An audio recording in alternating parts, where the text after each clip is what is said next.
Back here at home, the city of Dallas is moving forward with a plan to remove dozens of colorful crosswalks after Governor Greg Abbott and other state leaders said they violated traffic safety rules.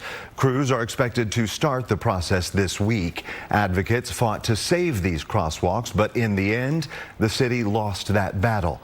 Fox 4's Vanya Castillo is live with why supporters say the paint may be going away, but their message is not. Hey, Vanya.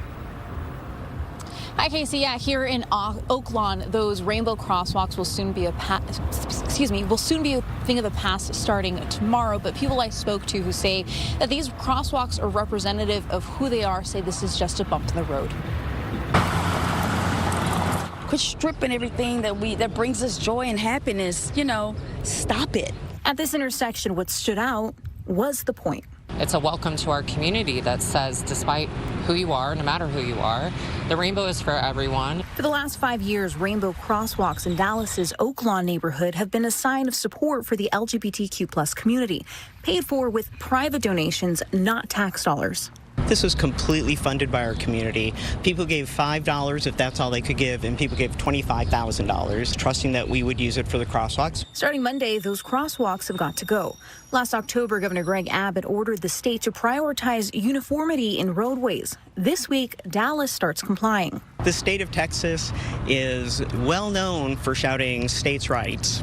They don't want the federal government telling the state what to do, yet they're very happy to tell cities what to do. So please, let us be, leave us alone. Let us have our joy out here. We're in our own world out here. Let us be. Goodness gracious. While the governor is citing safety concerns, not everyone is convinced. Who knows what's the next thing he'll try to take away from us? It's not about safety at all. I mean, they can use whatever tactics they can to remove something that they don't agree with. When the governor says, we're going to hold your TxDOT funding, when the Secretary of Transportation says we're going to hold your federal funding, what else can you do? It's making the city appear that it is not as welcoming and inclusive and as community-based as it really is. As the crosswalks are painted over, this group says they have other plans to show support to the community. Our rainbow bike racks that are coming soon, and then we're looking at how we can do something significant on the sidewalk, which the state does not control. These community leaders say that you can remove paint from a road. I believe the governor's playing to a small but vocal majority who really wish that we didn't exist. Not the reason it was there in the first place. And if you remove the rainbow crosswalks, they can pretend like we're not here, but we are. We're not going anywhere.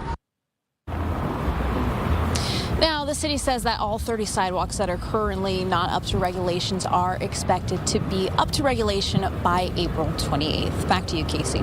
We will continue to follow. Fox 4's Vanya Castillo. Vanya, thanks for your reporting tonight.